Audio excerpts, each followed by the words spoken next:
Annyeonghaseyo, ito po ay simple tips natin sa mga graph. Una, kailangan natin mga adjectives. Manta ay many, jokta ang few, nopta high, natta po ay low, katta ay the same, nomda ay over exit, equal yan ang jolban o kayaan pan-isang. Ibig sabihin yan more than half. Kinakailangan din natin ang particles ng boda, dan, taom next, kajang is most, tubonche po ay pangalawa, second, sebonche ay third. Ito po ang sample nating graph. We have a pie graph. Pare-pareho lang po. Nag-label lang ako ng A, B, C, D. Ang importante lang po ay tingnan natin yung A at saka yung ilang percentage. Ayan po.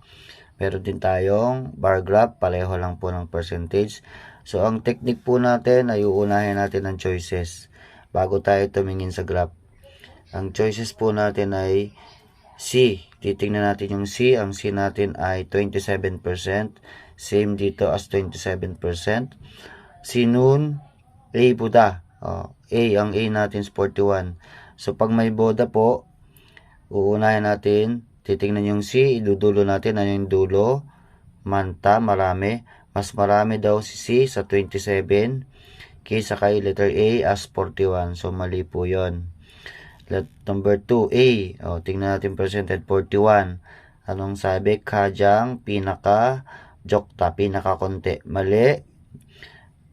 B, ang B natin ay 20%. Tubonche, ang tubonche second. Second naman ta. So, mali po. So, kung tatlo ang mali, sagot natin ng D. Bakit? D is number 12%.